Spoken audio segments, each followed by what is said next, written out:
好。这是。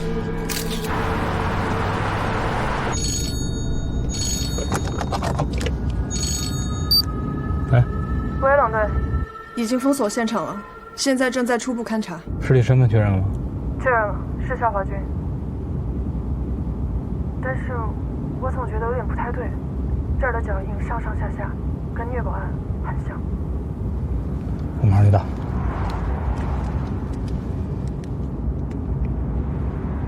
您好，您所拨打的电话已关机 ，sorry。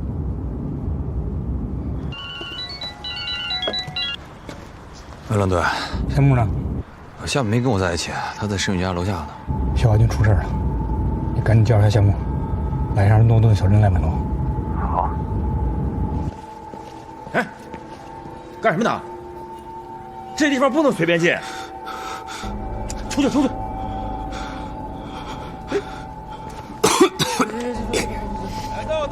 往后到。出去。怎么进来的这是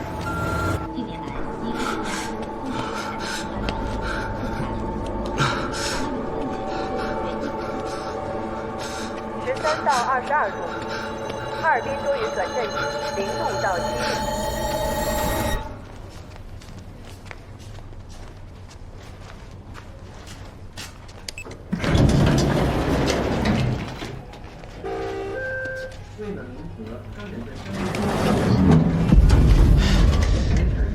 夏警官，好巧啊！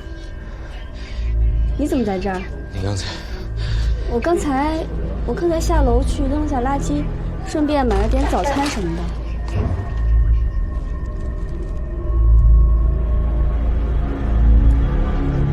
你干什么去了？身上有血。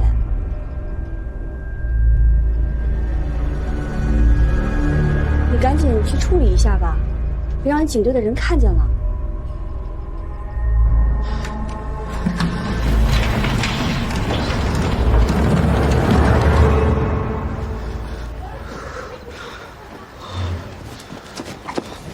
你跑哪儿去了？电话怎么关机了？我手机没电了，放车里了。肖华军跳楼自杀了，走吧，赶紧去现场。走啊！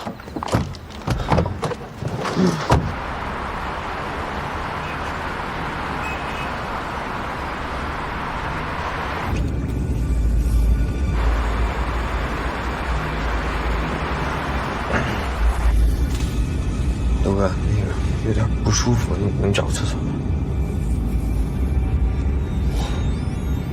我真是服了你懒人上磨啊！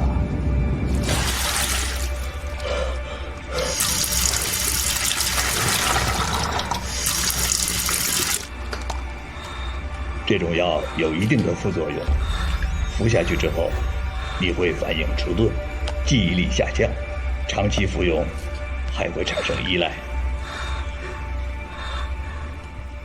现场找到了死者肖华军的手机，队里已经调了通话记录了。8点50打了一个陌生的号码，9点25报了110，中间间隔了35分钟。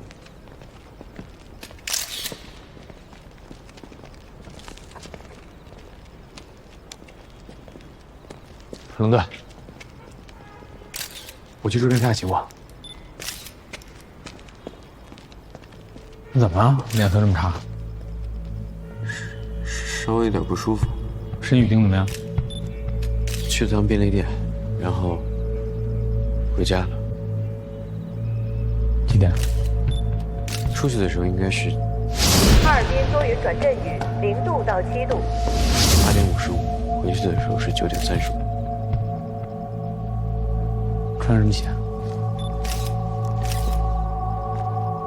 拖鞋。进来看一下，看有没有森林公园里住进在左脚那个。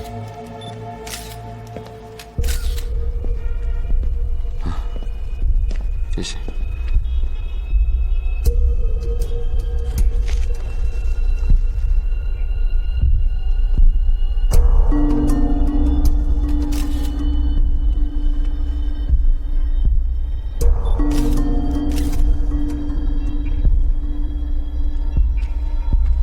看不太出来，这是水泥地，像虽然上面有深灰尘，但是只能看出来脚印，看不出来发力点和深浅，跟森林公园里不太一样。但是有一点很奇怪，这些脚印有的往上，有的往下。你看，跟我说的一样，我就知道这些东西哪有那么容易就看出来。谢谢。几点报警来着9点25。9点25。对，调查问题吧。好，部队。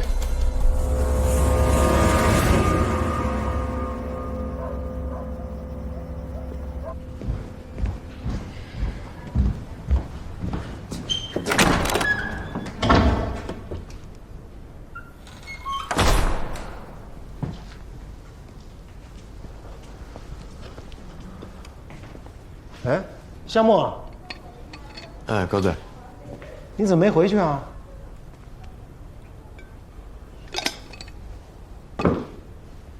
高队，有件事我得和您汇报一下。怎么了？今天盯沈宇的时候，其实我跟丢了半个小时。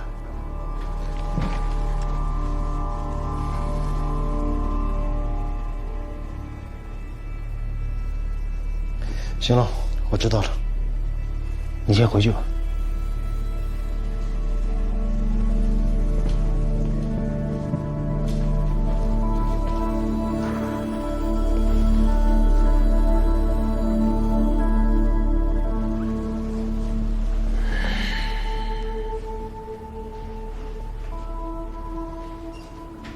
那你打算怎么处理？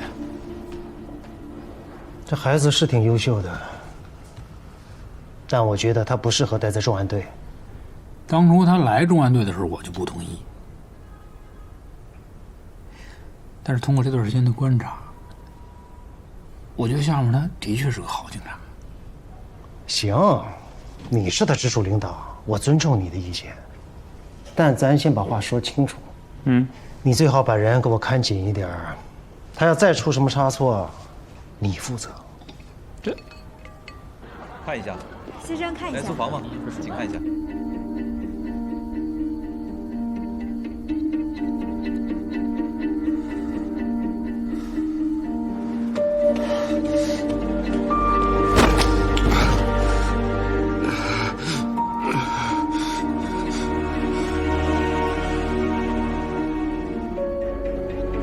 几点报警来着？9点25。我刚才下楼去扔下垃圾，顺便买了点早餐什么的。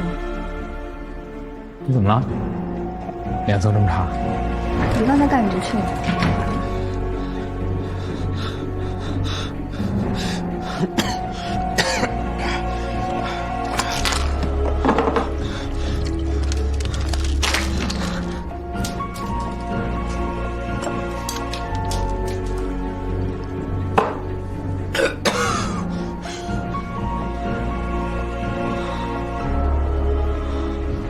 小木，你怎么了？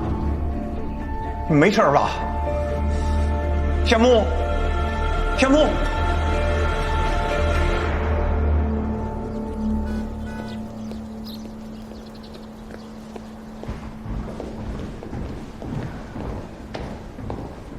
夏沫，哎，高队，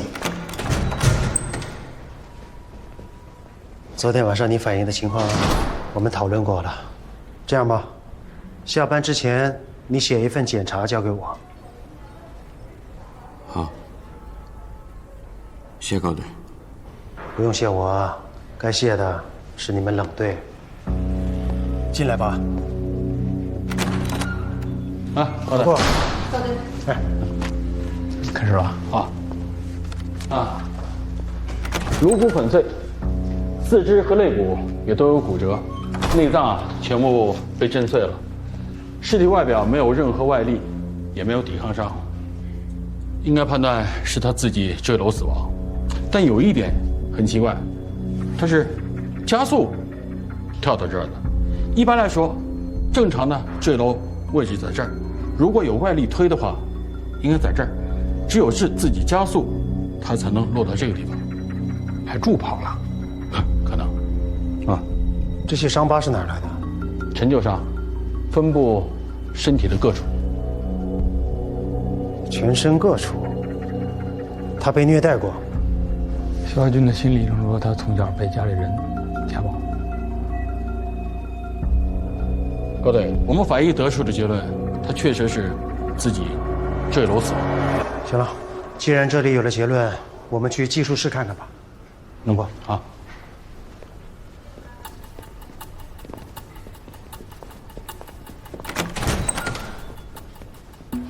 在肖家发现的狗毛与案发现场死狗身上的毛发匹配，电击棒和绳索都已经做过了痕迹比对，跟受害人马玉身上的电击伤以及手脚颈部的勒痕一致。工具上面也检测出了马玉和肖华军的指纹和 DNA， 毫无疑问，这2样就是凶器。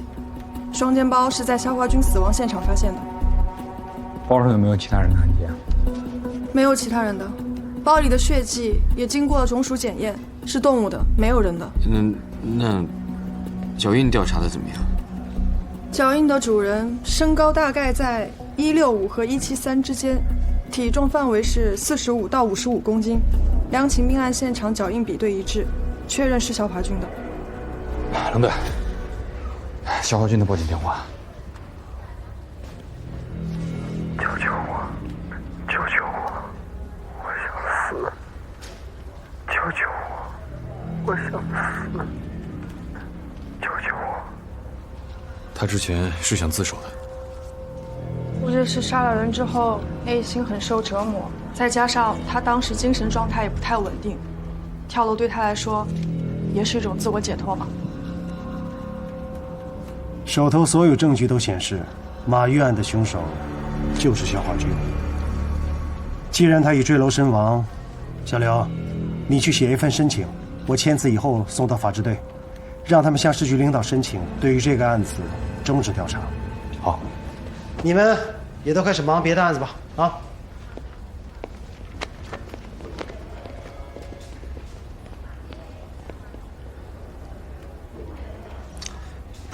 你不觉得这样？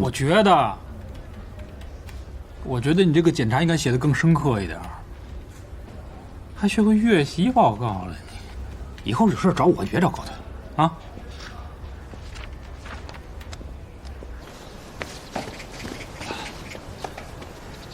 龙队，这怎么回事啊？没事。你这脸上可一点破案的表情都没有。马玉的案不都查清了吗？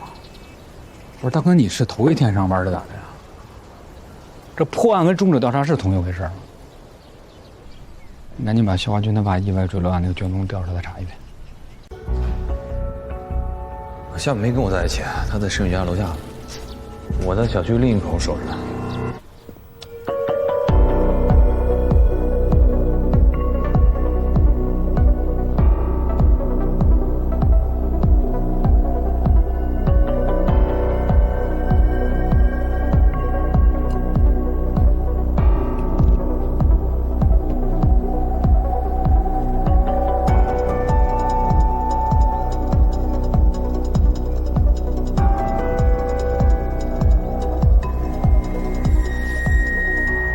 这条路还有其他监控吗？这条路啊，归我们小区物业管。不过我记得这段应该是没有监控的。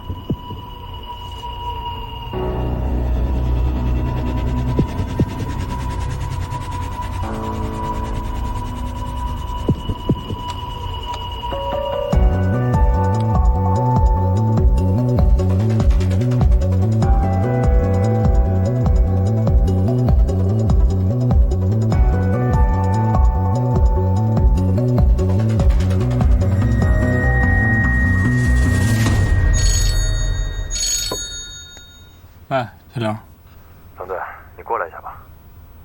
这肖华军的父亲还真是个人物，打架斗治安拘留3次，酗酒闹事拘留5次，小偷小摸2次，分别被判了3个月，这就10进宫了。这还不算没被逮着的，这一看就是个老油子。王队，你说肖华军他爸这坠楼，会不会是故意有人报复他？像他这种人，肯定得罪人挺多的。沈宇说，肖华军他爸坠楼的时候，肖华军在现场亲眼目睹。对啊，笔录上就这么写的。当时他才16岁。其实当时那烂尾楼已经停工了，然后那个老板呢就雇了肖华军他爸去那儿看工地。那天晚上就他爸一个人在那儿。后来喝大了，最后从这楼上摔下去了。正好赶上肖华军呢去跟他爸要学费，就亲眼目睹了这一幕。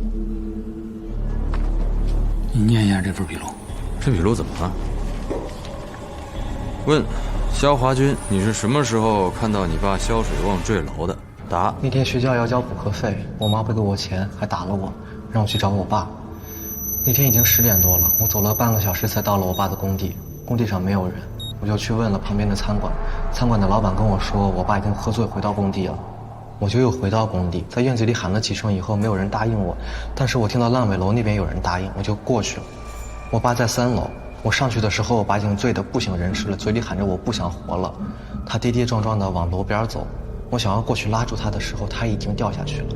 我特别害怕，我不知道该怎么办，我就先回家了。我回到家的时候，我妈已经睡着了，我也不敢告诉她。到了第2天早上，我才跟我妈说，我妈拉着我去烂尾楼看过之后，打了电话报了警。念完了吗？念完了。什么感觉？我感觉我在这背课文呢。你什么感觉？他都说了，像念课本一样。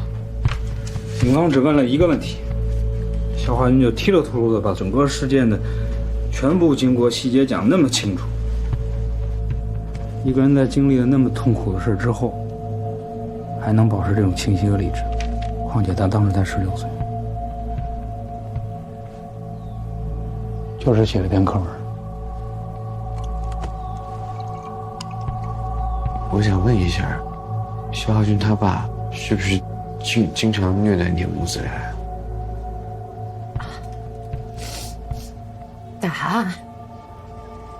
打他，别打我。你这都是他拿烟头烫的。是那个烂尾楼吗？嗯。孩子他爸说那天肖华军有什么不对劲儿的地方？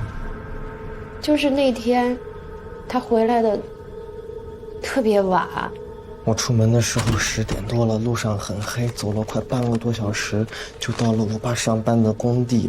门房里没有人，我就跑到旁边的饭店，一家一家的问。小娟，那个老板，你这干嘛呢？嘟嘟囔囔的，都几点了？赶紧睡觉吧，明儿还上学呢啊。反正第2天我就知道他爸死了。我说什么来着？肖华军头一天晚上就背了一晚上笔录，第2天到派出所根本就是背课文呢。我估摸着，之前他去5楼根本就不是跟他爸要学费去了，是让他爸逮走了去打。反抗的过程中一失手，你说这么缜密一份笔录，能是谁给他编的呢？去找申宇。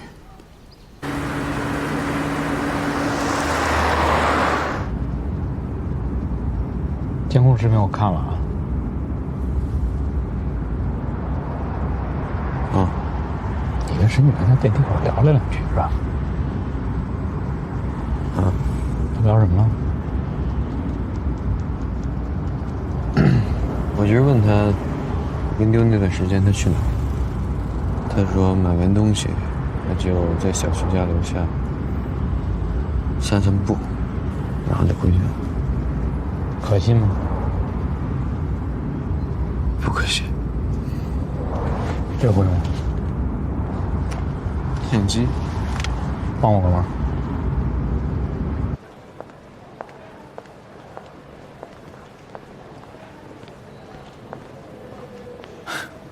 下班了啊？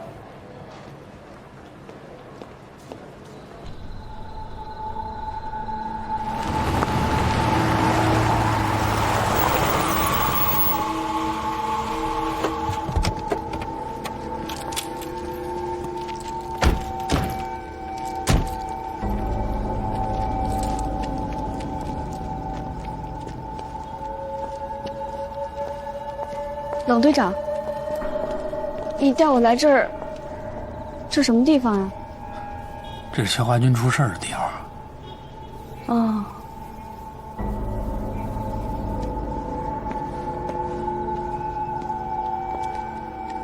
我去开灯。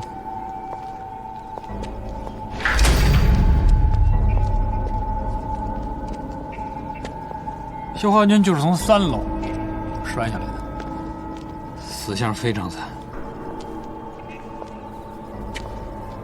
就这儿。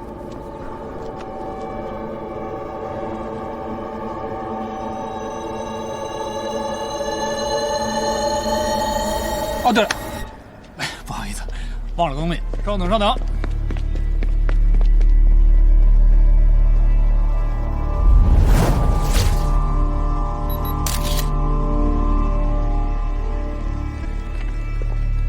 哎呀，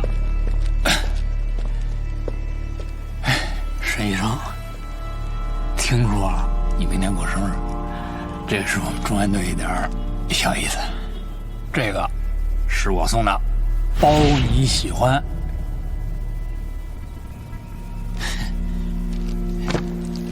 你怎么知道我明天过生日啊？警察嘛。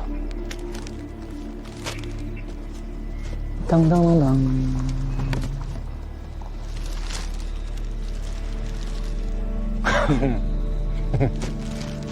多谢。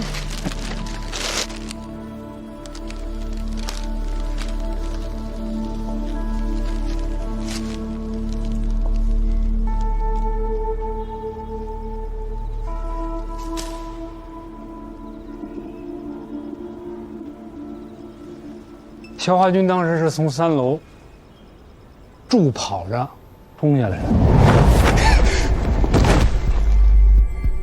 说明他当时情绪非常激动。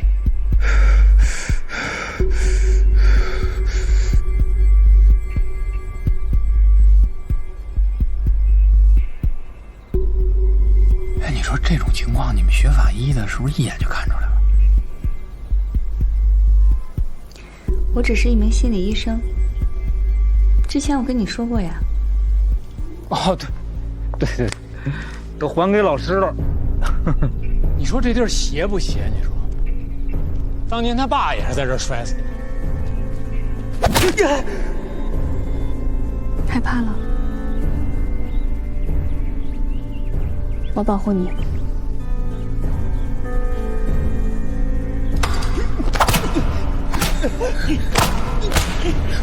别打了！别打了，住手！你还手啊，肖华军！你还手，不然你会被打死的！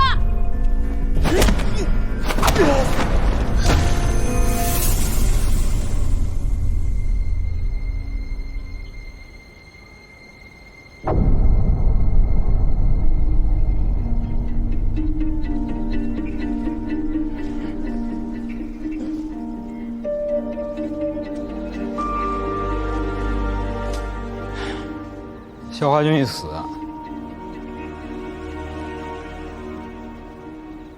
所有的证据都指向肖华军就是杀马玉的凶手，这没了。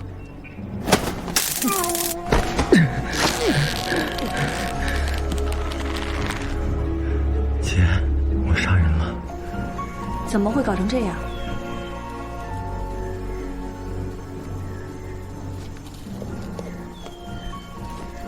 多可惜，你说？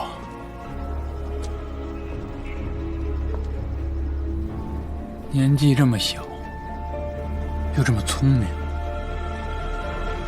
肖华军，肖华军，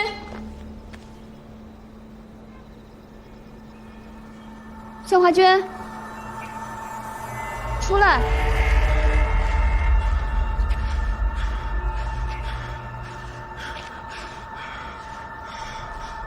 姐，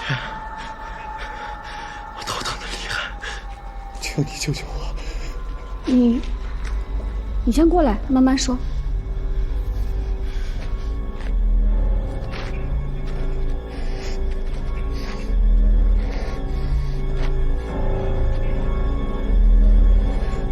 别害怕，我会帮你的。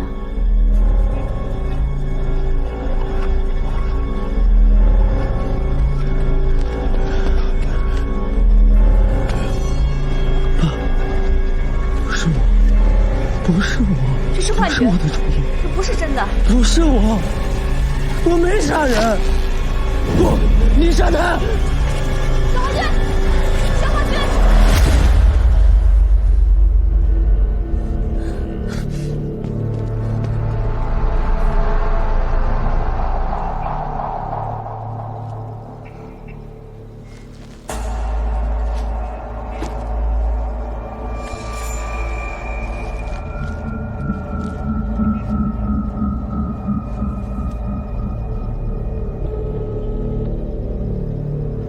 喂，110接检中心。我杀人了，救救我！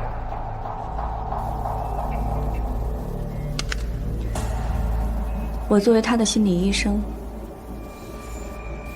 没能帮到他，我也很愧疚。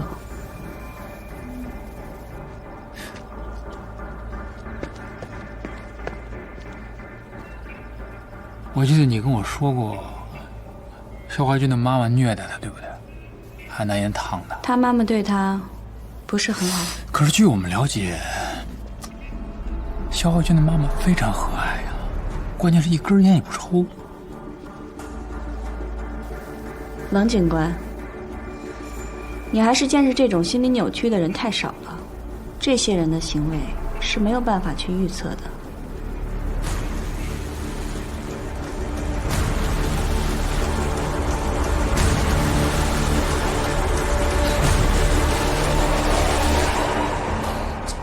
演的还行不我？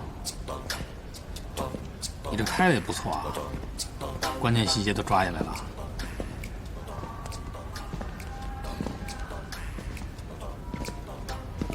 怎么了你？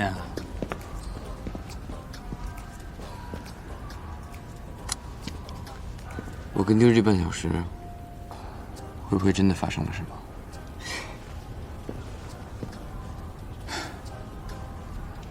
过去的都已经过去了，你改变不了了。你接受他，接受他，啊！他不还是在咱们视线范围之内吗？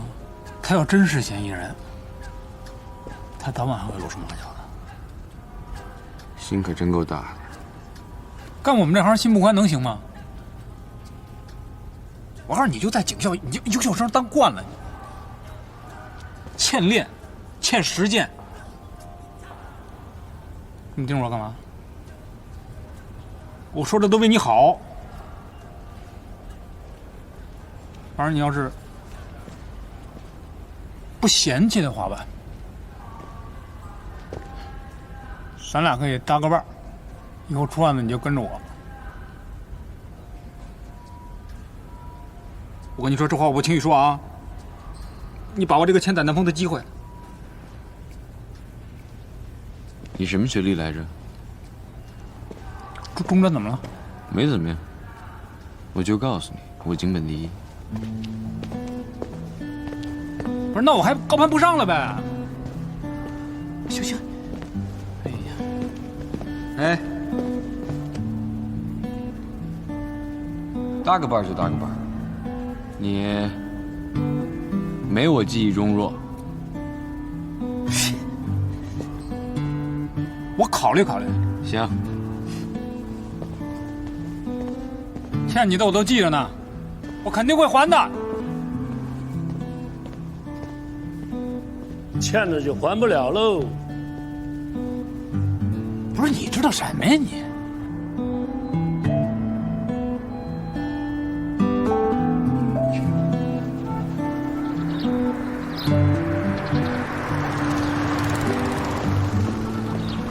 老刘，哎，哎，小冷队，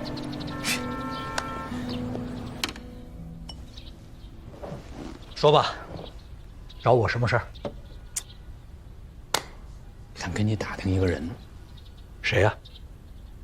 你们医院7、8年前的时候，是不是有一个医生叫沈宇啊？有啊，沈宇他爸爸就是我们安定医院的医生啊。我能看一下他爸资料吗？他爸爸叫沈海洋，对吧？哎，对，沈海洋。你见过沈海洋？见过，但我调来没多久，沈海洋就失踪了。听人说，跟个女人私奔了。这些是留存的照片。哎，我在这儿呢，看到吧？这个就是沈海洋，沈宇他爸。这个小孩就是沈宇。沈海洋档案我能看一下吗？院长啊，您是不是记错了？沈海洋是咱们医院的职工吗？怎么不是啊？照片还在这儿呢。我都找遍了，工作日记、考勤档案啊，包括工资条，没有一个人叫沈海洋的呀。怎么可能呢？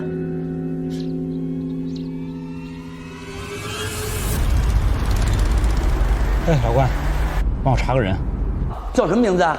沈海洋，以前在那个医院工作。有个女儿叫沈宇。行。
小雨，爸爸对不起你，让你失望了。爸爸遇到了些麻烦，得暂时躲起来，短时间内没办法回家。我知道你心中一定有很多疑问，但是我现在无法一一回答。如果你想再见到我，一定要按我说的去做，把关于我的痕迹、用的每一件东西、写下的每一个字全部清理掉。15天后，你去派出所报案，跟他们说我失踪了。如果这期间有警察来问你关于我的事情，就说我去外地出差。切记，一定要按我说的去做。另一封信里写明了失踪的理由。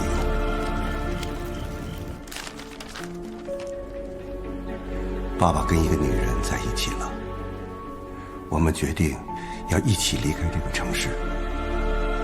小雨，你是一个独立坚强又细心的孩子，以后的路就靠你自己了。我不相信，这不是真的你，你不是杀人犯。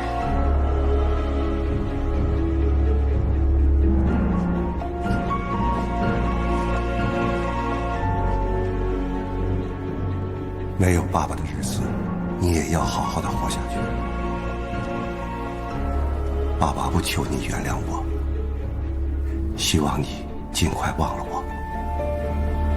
生日快乐，小雨。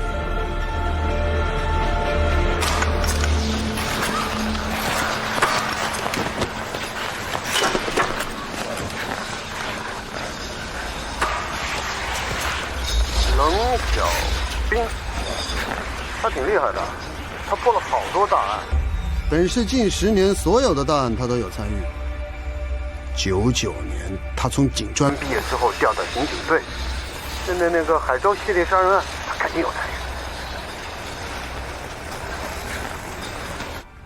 你好，海州市专案队队长冷小兵。姓名：何伟光。出生年月： 1971年9 9月20号。做什么工作的？说你今天推人那事儿先。哦，警察同志，那个是这么回事儿。今天呢，我路过那家药房门口，我看见他们那个促销什么药送免费鸡蛋，我就跟那位女同志多啰嗦了2句。哎，这边领鸡蛋啊，那边领鸡蛋。哎，这个是真的优惠吗？是，大哥，你看，帮我们推销推销啊！我们今天搞店庆。卖药优惠啊！你们这是缺德，知道吗？啊，你们优惠的什么好东西啊？你们优惠的是药啊，同志！哎，你们是巴不得人多生病啊，生了重病好买你们的药，你们这叫什么啊？这叫什么？这叫缺德！哎，结果他就骂我，骂得很难听，我实在受不了了，我就轻轻地推了他们一下，结果他就倒在地上跟着抽，他就不行了。你们俩真认识吗？不认识，确实不认识啊。从来就没见过他。你是做什么工作的？杀鸡。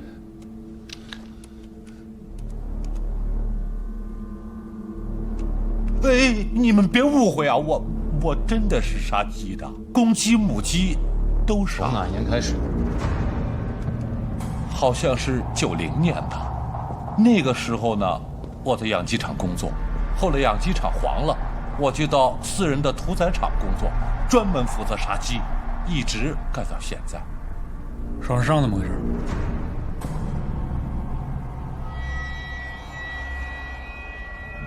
烫的。怎么烫的？哦，自己不小心开水烫的。拿出来看看。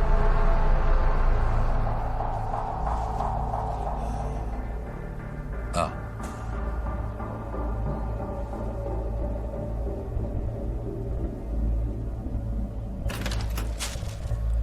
烫多长时间了？半年前吧。那个我没钱，我就没到医院去看。后来我就弄了点欢子油，涂了涂，抹一抹，嘿，居然好利索。不能啊，刚好利索。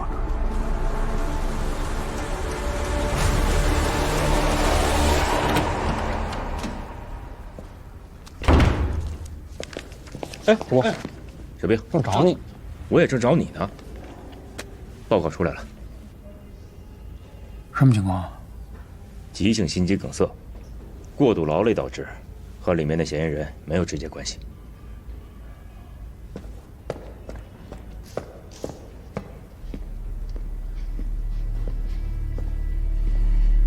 24小时到了，人能不能放？人在医院醒了，跟他没关系，可以放。那就没犯过别的案子。啥案子？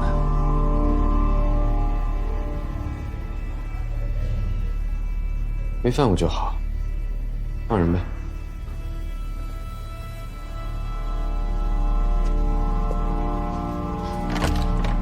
慧光，没事。手机保持开机，有事我们随时传你啊。啊？还有事儿啊？还能有什么事儿啊？你们还是怀疑我杀了人？那我不能走，你们得给我解释清楚。不想走啊？还想住啊？想住可以啊。想住再住2年？不住。住可以？不住。想住可以啊？不住。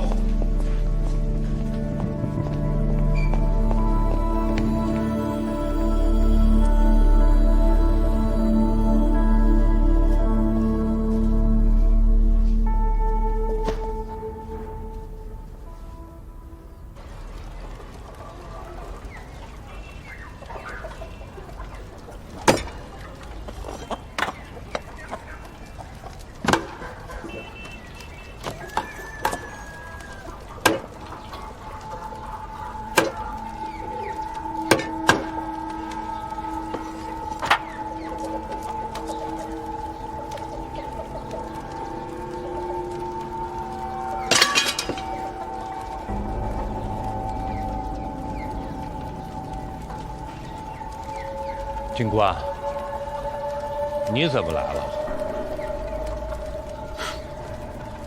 没事啊，不是为案子的事来的，我是想找您帮个忙。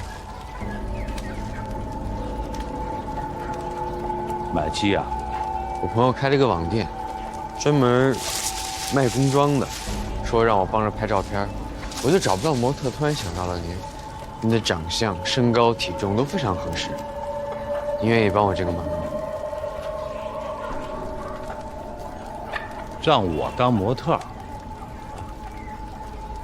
收钱吗？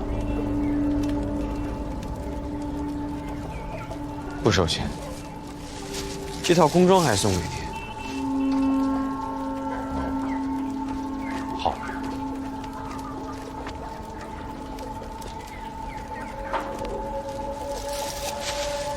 记得把黑的塑料袋套在脚上，怕鞋脏。哎。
对，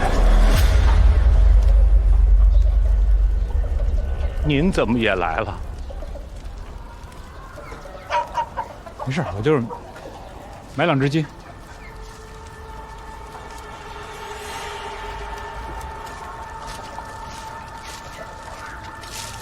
我给您整只好的。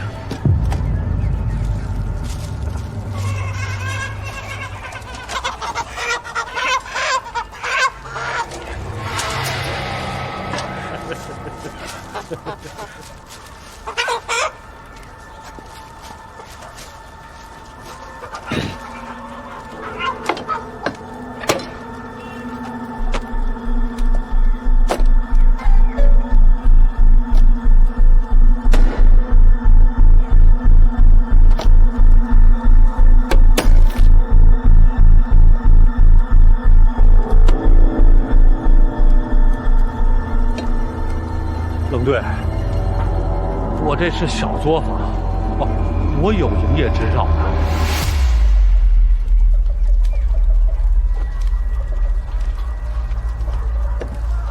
小莫，出来吧，知道你在呢。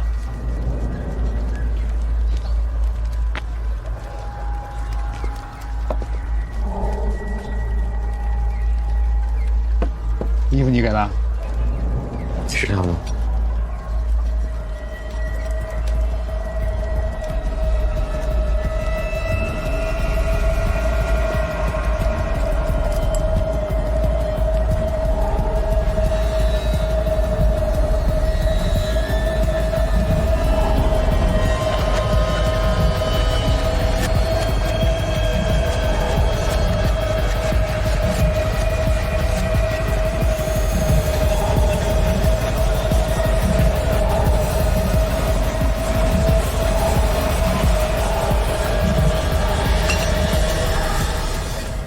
太瘆人了！我求求你们，还是把我抓进去吧。我这心里实在是太难受了，我头疼得要命啊！把我抓进去吧，把我抓进去吧！打死你个老东西！就是他！就是他！就是他！站住！站住！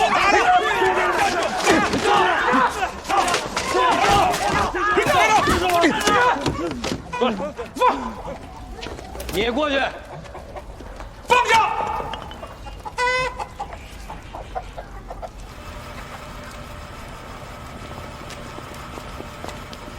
哟，冷队，这些都是刘丽的家属，已经不是第一次了。这次多谢你了。教练，客气。好。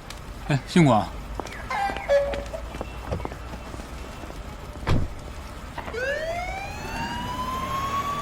我捡上钥匙。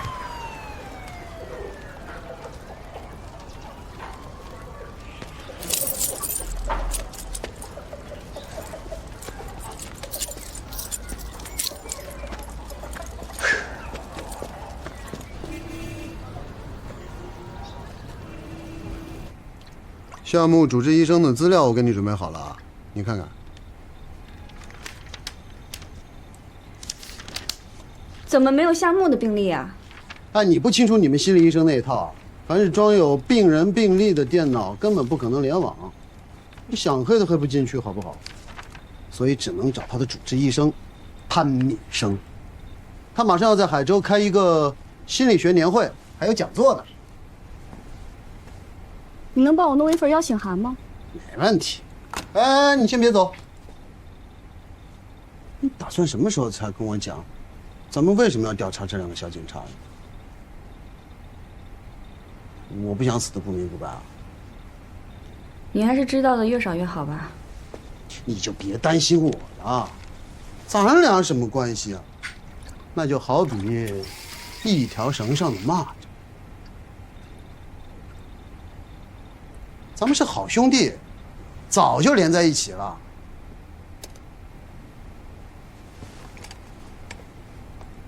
跟你说个事儿。你说。我爸其实不是跟人私奔的。哦。他是失踪了。什么意思？他为什么要失踪啊？具体原因我也不太清楚，但是我觉得他就在我身边。这是我上大学的时候收到的第一份生日礼物，就是他送给我的。一个纸箱子，里面放着玩具，上面还有个贺卡，写着“小雨，生日快乐，爸爸爱你”。我也确认过笔迹，就是他的，没错。之后每年我都会收到这样的一份生日礼物，有时候送到家里，有时候在办公室，而且我也都检查过了。上面没有任何指纹、皮屑、纤维之类的东西。没有人见过他，也没有人知道他去哪儿。我特别想找到他，想问问他为什么要离开我。别，你别难过呀，你喝杯水。我自己有。我帮你，你就说吧，具体点，我怎么帮你？我想你以旁观者的角度帮我看看，还能不能发现什么新的线索？没问题。你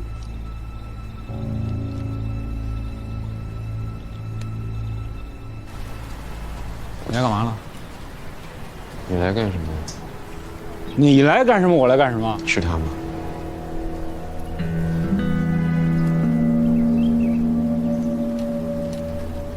不确定了是吗？你记你当初怎么答应的我吗？永远不会忘记凶手的眼睛。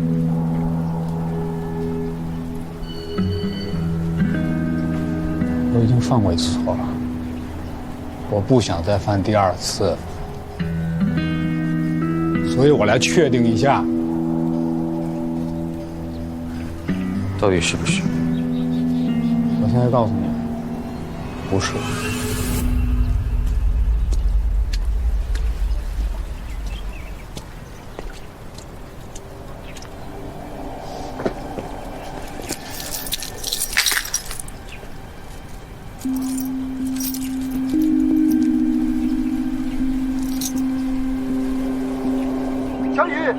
小雨怎么样？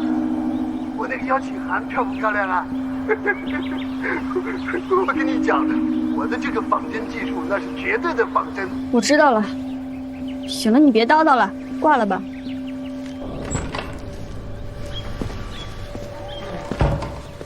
你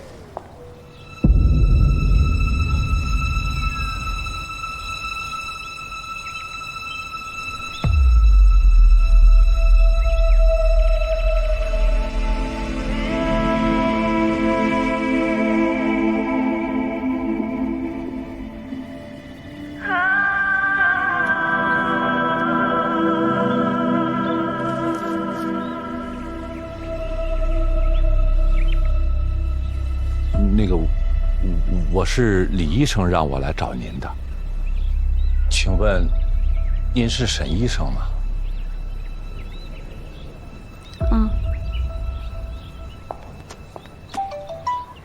我们今天的整个治疗过程都会全程录影，这是我们心理治疗必要的一个过程。那我们现在开始了。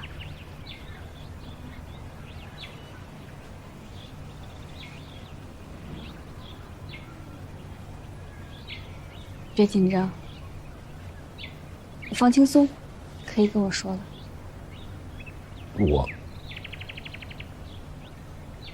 我杀人了，杀人了，我是杀人犯。你觉得你自己杀人了？前几天我在一家药房门口跟一个女的吵架了，她骂我，我就轻轻地推了她一下，不要动手，她就倒在了地上。碰瓷儿！派出所的人就来了，把我带回去问话，然后刑警队的人也来了。刑警？对，一个是个年轻小伙子，还有一个好像是他的什么领导，他们给我做了笔录。对，做完笔录以后呢，他们就让我走了。那警察让你走了，那说明你是无罪的。可是过2天他们又来找我了，2个人都来找我，他们就这么死死地盯着我看。我杀了他，我杀了他。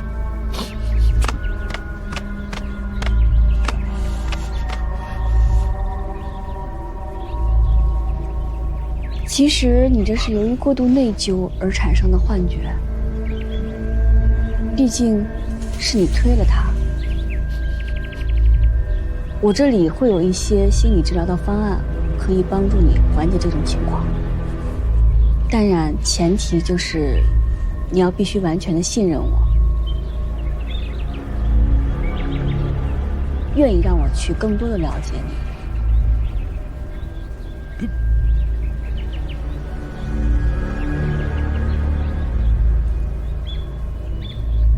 好。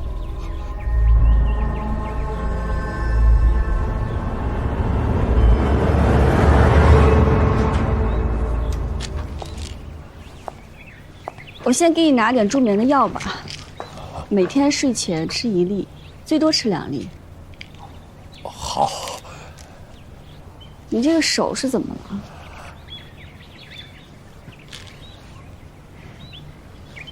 你刚刚不是才答应我，要完全相信我的吗？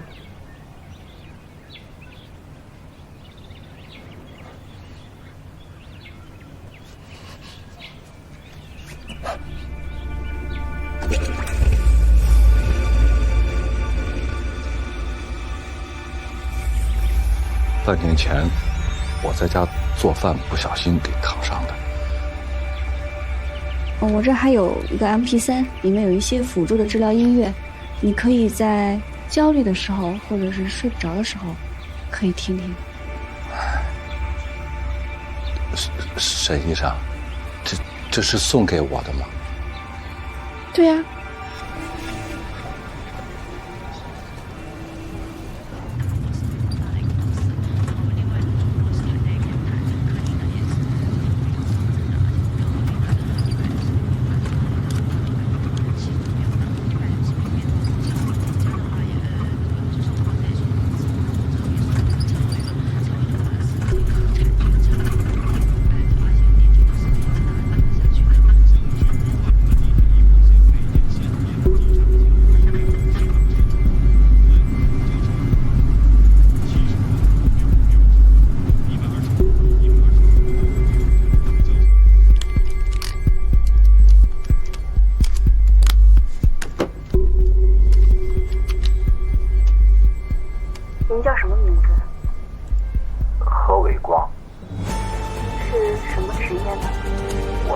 在场工作，我是个杀鸡的。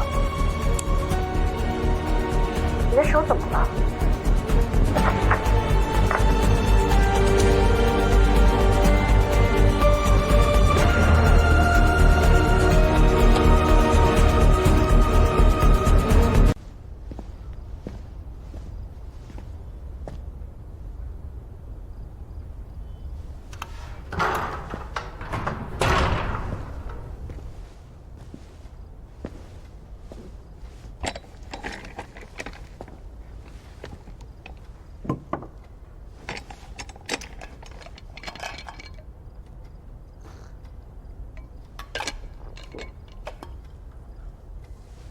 出来吧，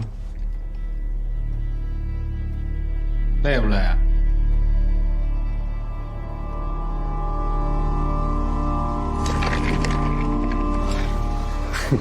吓我一跳，挺巧了。是啊，我上次在高队这儿落了个东西，我进来找一找，还真没有。那我先走回去。回来。钥匙哪儿来的？什么钥匙？你说什么钥匙啊？找什么来了？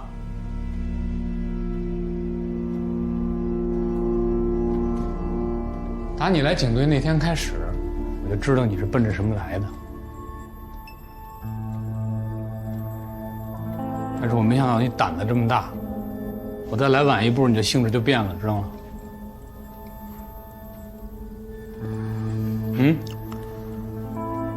立马离开警队。海州市公安局大门以后永远向你关闭。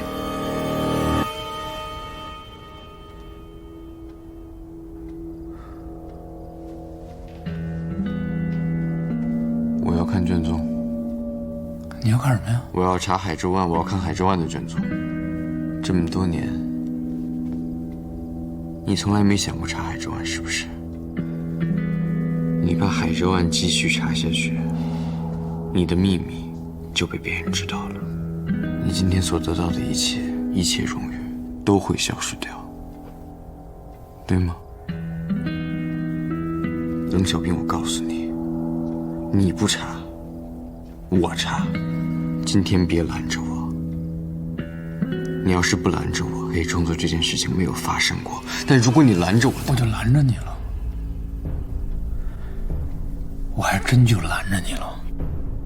你现在就把当年的事说出去。你现在就把当年的事说给每一个人听。我每天晚上我都恨不得，我每天晚上我都骂我自己，我每天晚上我都恨不得这个事让所有人知道。你让警队每一个人都知道冷小兵，真正的冷小兵是一个什么样的人，也让全海州市的人都知道，当年就是那个冷小兵放走了海州案的凶手。我自己做错的事我担，我这身衣服我该脱我脱。你把这事说出去，我就彻底解脱了。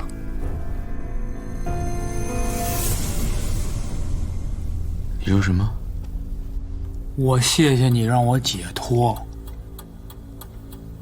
我也能睡个好觉了。你解脱了，你解脱可真容易。我呢？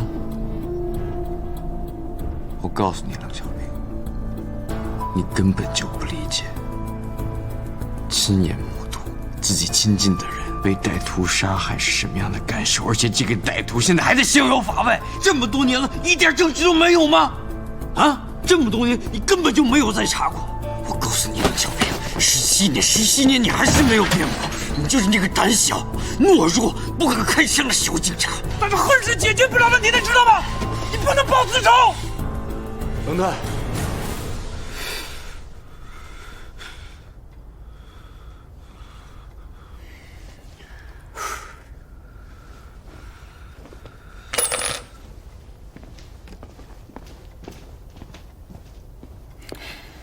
没事，刚才教他两招。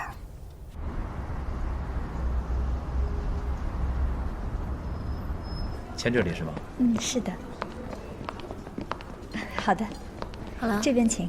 哎，您好。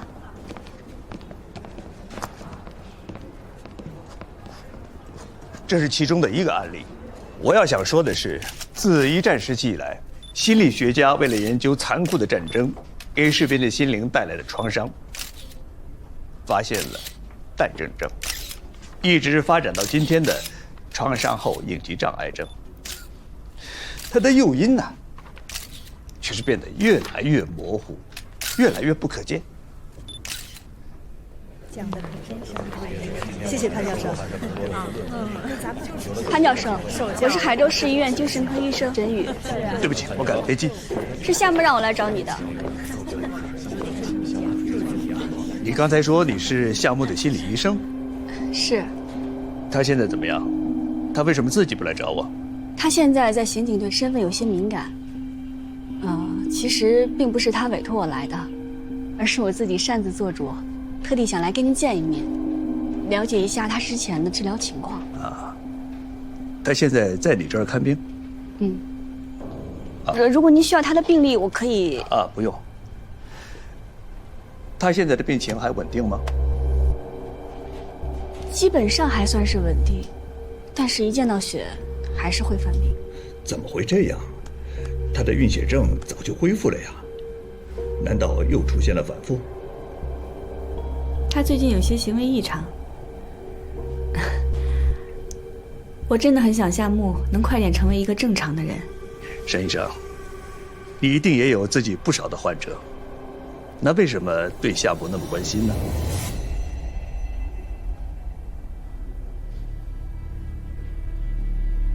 我和他，我们都是海州案的牵连者。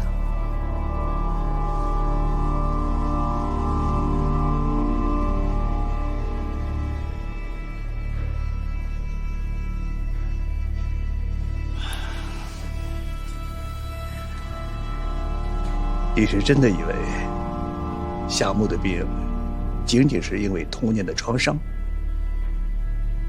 难道不是吗？夏木的童年创伤啊，已经被治愈了。他有明显的震颤、幻觉，还有无端的窒息，这些都是创伤症的典型表现，怎么会被治愈呢？他能够通过警校的考试，包括面试和心理测试，就已经证明了这一点。而且我侧面也找人打听过，他在警校的这么些年，表现得很好。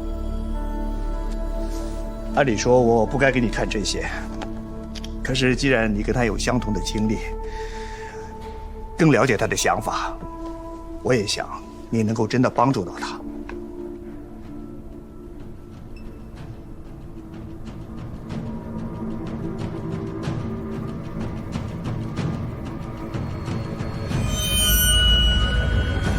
有人在前面逼着李强，他在跑，好像是在追一只兔子。不知道谁开了一枪，全都是血，见我身上全是血，我害怕极了，我害怕极了，全是血，全是血。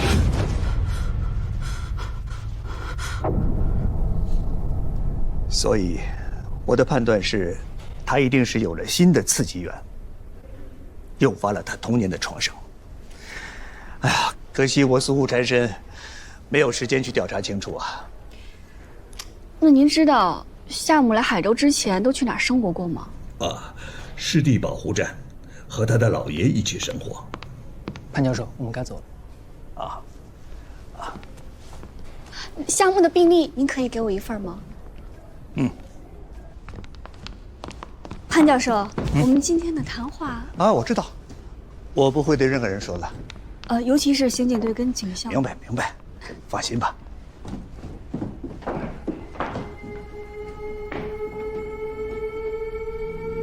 沈宇，哎呀，真的是你啊！黄院长，你跟潘教授认识啊？不认识啊，您看错了吧？哦，我还以为你们认识呢。一晃咱们有多少年没见了？7、8年了吧？真没想到，你还记得我。我当然记得您了，我在您手底下实习了这么多年。哦，哎，对了，冷队找过你吗？冷队？哦，就是重案队的冷小兵啊，他是我的朋友，前一阵儿到安定医院了解过你爸爸的情况。我觉得他们可能要调查你爸爸失踪这个案子。怎么，他真的没去找过你吗？还没有。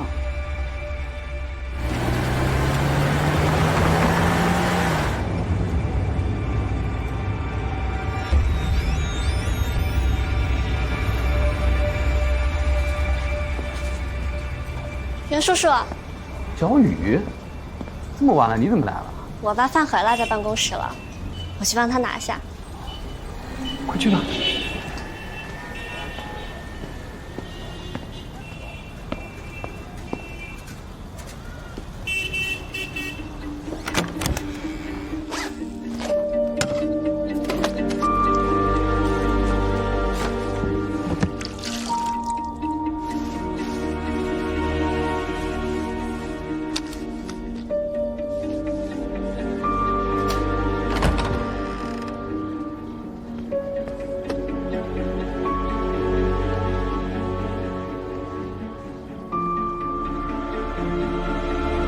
姚伯伯，我来找2本书。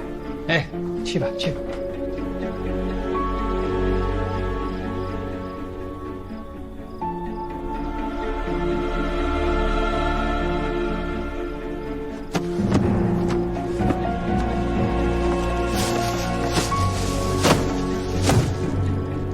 姚伯伯，那我先走了。啊，晚安。饭盒拿到了。我爸这几天得了重感冒，身体不太舒服，所以想请几天假。你们可以帮我把这张假条给院长吗？没问题啊，喝着吧。谢谢袁叔叔。没事。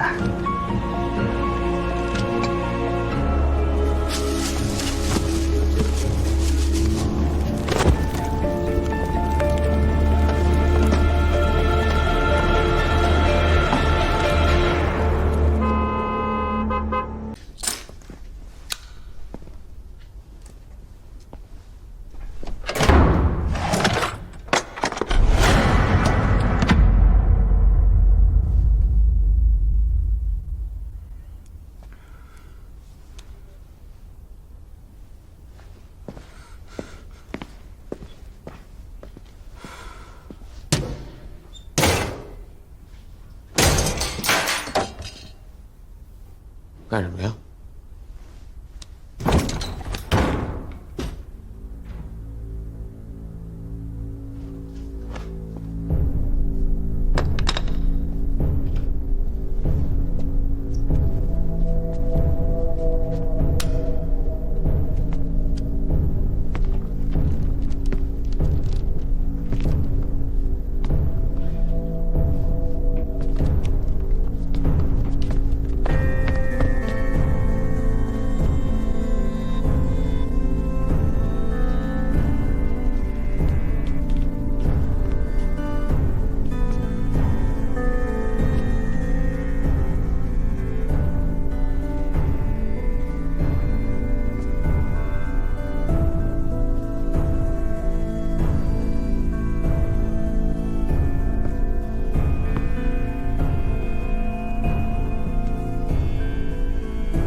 这些年来，我一直在搜索案件相关的简报。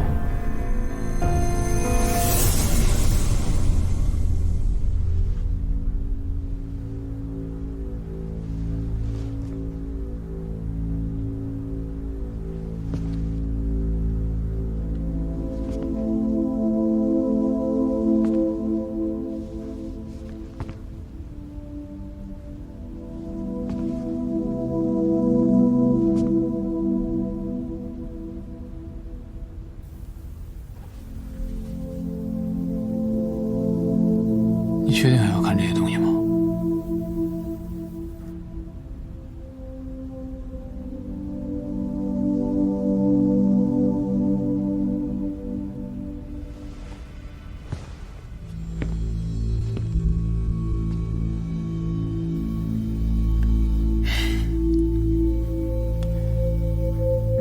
先答应我几个条件。你说。第一，不许隐瞒任何信息。有线索第一时间向我报告。第二，没有我的允许，不许擅自行动，听见了吗？第三，这个事仅限你跟我之间知道，不能再牵扯警队的第三个人了。合情合理，我答应你。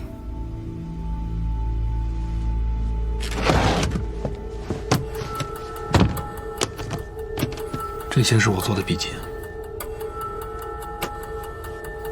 首案发生在1991年5月18号下午4点，受害人叫韩秀，女，24岁，案发地点棉纺厂家属院。受害人体内发现了麻醉剂和激松类药，现场没有遗留任何指纹、毛屑、足迹、皮屑等线索。尸体也没有被性侵，没有目击证人，当时没有任何人知道这会是一起连环杀人案的开头。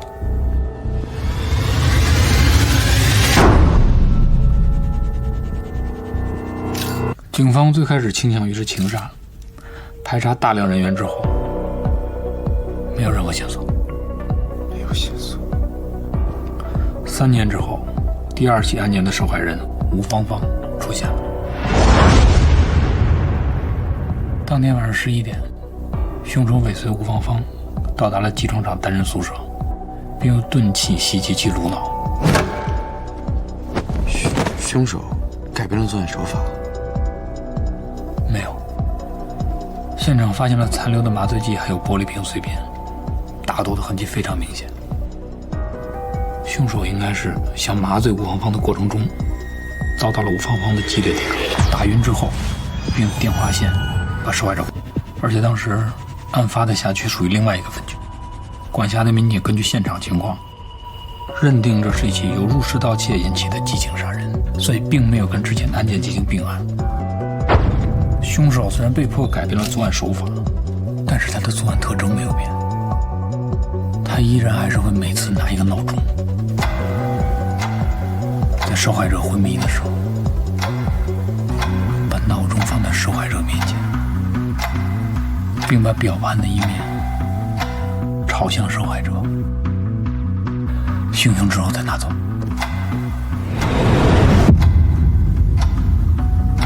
所以才会留下这个方块的痕迹。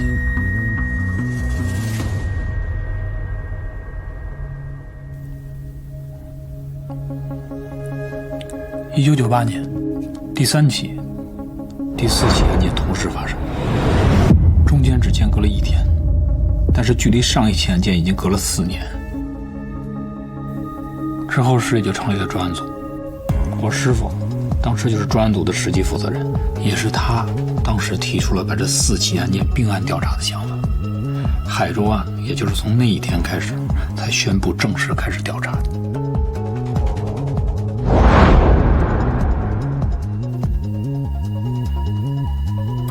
2000年9月份，第5起。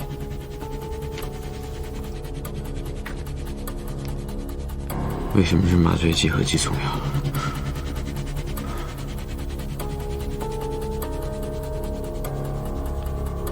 听说过注射死刑吗？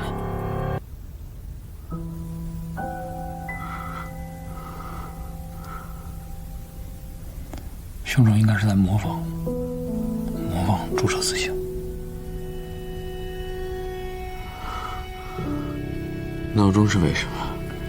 闹钟那就是变态的。凶手在折磨受害者。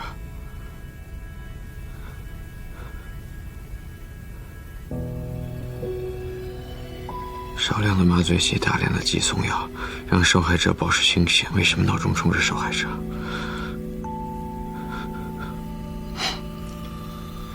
凶手想让受害者看着闹钟，看着时间，一点一点死去，是吧？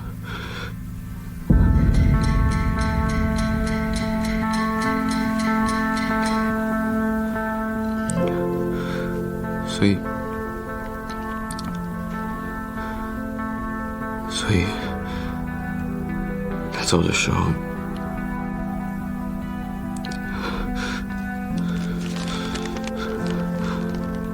很痛苦，对吧？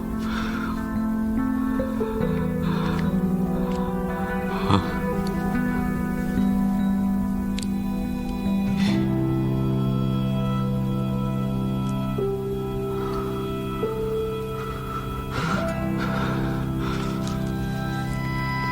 老师去给你买鱼啊，老爷做的那种。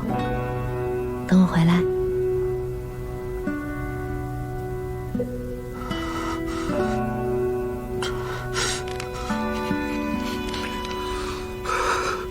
我去洗把脸。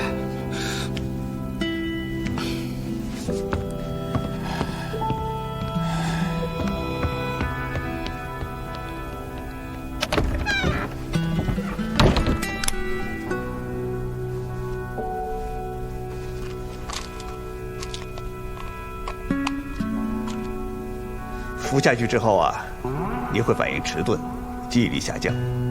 要想真正的治愈啊，最好的办法就是面对创伤。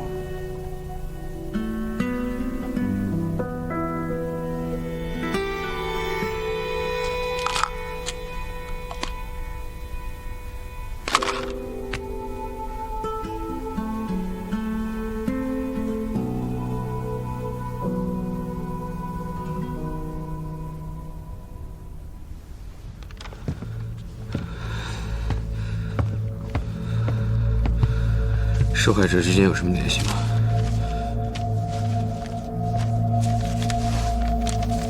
没什么联系，但是共同特征有一个，都是20到35岁之间，面容姣好的青年女性。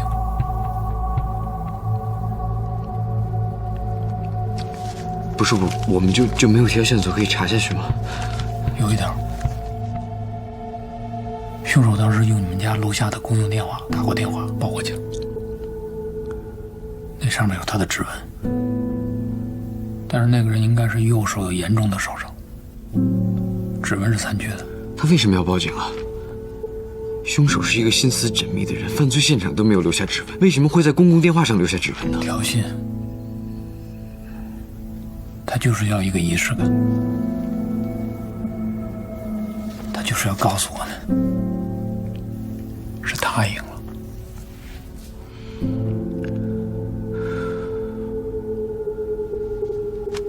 有没有关于那个电话的线索？我想看一下，我觉得那条线索肯定可以查下去。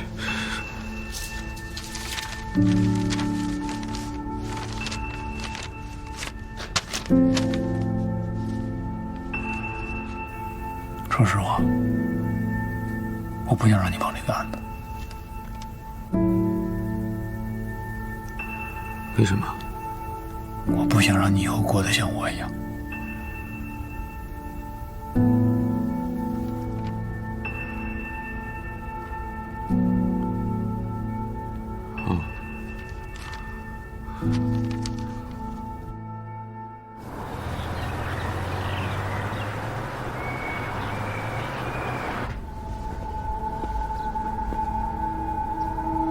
有人吗？干啥的？大爷，我找人。你找谁啊？夏木，你认识吗？找夏木？你是他什么人？我是他女朋友。